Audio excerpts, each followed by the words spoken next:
શું હાલચાલ છે મિત્રો? આજની વિડીયોમાં જાણીશું દેશ અને દુનિયાના 25 મહત્વના સમાચાર. એલોન મસ્કનું સ્ટારલિંક. એલોન મસ્કે ભારતના ગ્રામીણ વિસ્તારોમાં ઇન્ટરનેટ કનેક્ટિવિટી સુધારવા માટે સેટેલાઇટ આધારિત ઇન્ટરનેટ સેવા સ્ટારલિંક પ્રસ્તુત કરી દીધી છે. અન્ય મહત્વના સમાચારની વાત કરીએ તો ગૂગલની મોટી પહેલ. ગૂગલે દેશના તમામ પાત્ર કોલેજ વિદ્યાર્થીઓ માટે ગૂગલ એઆઈનું સબસ્ક્રિપ્શન 1 વર્ષ માટે સંપૂર્ણપણે મફત આપવાની જાહેરાત કરી છે. અન્ય મહત્વના સમાચારની વાત કરીએ તો અંતરિક્ષ સંશોધન. યુનાઇટેડ સ્ટેટ્સે વર્ષ 2030 પહેલા ચંદ્ર પર માનવ મોકલવાની રેસમાં વધુ રોકેટ લોન્ચ કરવાની પ્રતિબદ્ધતા વ્યક્ત કરી છે. આગળ વધીશું અને વાત કરીશું રેલવે દ્વારા નવી ટ્રેન.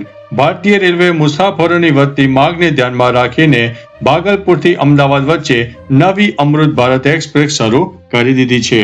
આગળ વધી અને વાત કરીએ તો રેલવે પ્રોજેક્ટને મંજૂરી. કેન્દ્રીય મંત્રીમંડળે હાવડા ચેન્નાઈ રૂટ પર ટ્રાફિક હળવો કરવા માટે 9,450 કરોડના રેલવે મલ્ટી ટ્રેકિંગ પ્રોજેક્ટને મંજૂરી આપી દીધી છે.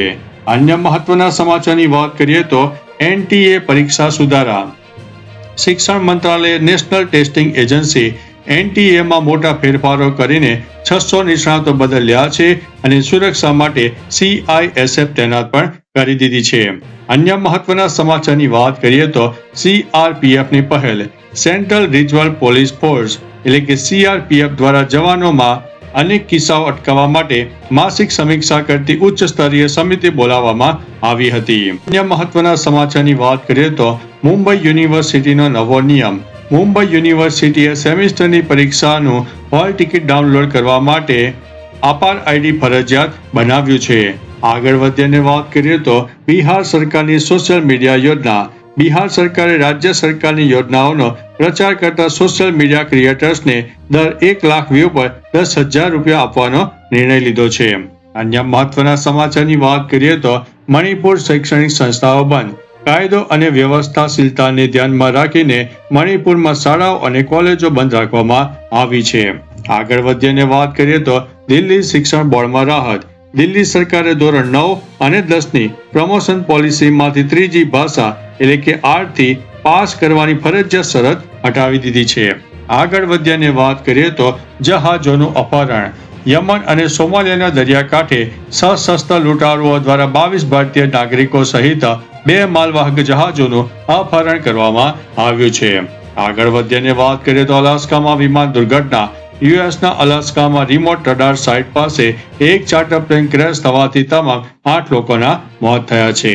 અન્ય મહત્વના સમાચારની વાત કરીએ તો શ્રીલંકામાં સામૂહિક કબર. શ્રીલંકામાં એક સામૂહિક કબરમાંથી બાળકોના રમકડા અને શાળાના બેગ સહિત 582 હાડપિંજર મળી આવ્યા છે, જેના ઉપર અત્યાચારના નિશાન છે. અન્ય મહત્વના સમાચારની વાત કરીએ તો બેલ્જિયમ શાહી પરિવાર. પ્રિન્સ લોરેન્ટે 26 વર્ષીય ક્લેમેન્ટ વાન્ડે કેરખાઓને પોતાના પુત્ર તરીકે સત્તાવાર માન્યતા આપીને રાજકીય અધિકારો આપ્યા છે. અન્ય મહત્વના સમાચારની વાત કરીએ તો ચીનમાં અજીબો ગરીબ કિસ્સો. ચીનમાં 5 વર્ષની એક બાળકીએ ભૂલથી 50 ગ્રામનું સોનાનું બિસ્કિટ ગળી જતા તેને ગંભીર હાલતમાં હોસ્પિટલમાં દાખલ કરવામાં આવી છે. આગળ વધીને વાત કરીએ તો અમેરિકામાં વિદેશી વિદ્યાર્થીઓ. યુએસ કોલેજો માટે અરજી કરતા વિદેશી વિદ્યાર્થીઓની સંખ્યામાં આ વર્ષે 10% ઘટાડો નોંધાયો છે. અન્ય મહત્વના સમાચારની વાત કરીએ તો ઇમરાન ખાનના સ્વાસ્થ્યના સમાચાર. પાકિસ્તાનના જેલમાં બંધ પૂર્વ વડાપ્રધાન ઇમરાન ખાનને નિયમિત તબીબી તપાસ બાદ ફરીથી અદિયાલા જેલમાં મોકલવામાં આવ્યા છે. આગળ વધીને વાત કરીએ તો બાંગ્લાદેશના નવા રાષ્ટ્રપતિ. બાંગ્લાદેશમાં નેશનલ પોલિટિકલ ઘટનાક્રમ વચ્ચે BNP નેતા મિર્ઝા ખસરુલ આલમગીર રાષ્ટ્રપતિની ચૂંટણી જીતી ગયા છે. અન્ય મહત્વના સમાચારની વાત કરીએ તો માસિયાસ ક્ષેત્રમાં ભૂકંપ. પેરુના દક્ષિણી એન્ડીઝ ક્ષેત્રમાં રિક્ટર સ્કેલ ઉપર 6.7ની તીવ્રતાનો શક્તિશાળી ભૂકંપ નોંધાયો છે. આગળ વધીને વાત કરીએ તો દરિયાકાંઠે ચેતવણી. ભારતીય રાષ્ટ્રીય મહાસાગર સૂચના સેવા કેન્દ્ર દ્વારા કેરળ અને તમિલનાડુના દરિયાકાંઠે દરિયાઈ તોફાન અને ઊંચા મોજા ઉછળવાની સંભાવનાને કારણે પ્રવૃત્તિઓ ઉપર રોક લગાવવામાં આવી છે. અન્ય મહત્વના સમાચારની વાત કરીએ તો ડેન્ગ્યુ અને મોસમી રોગો.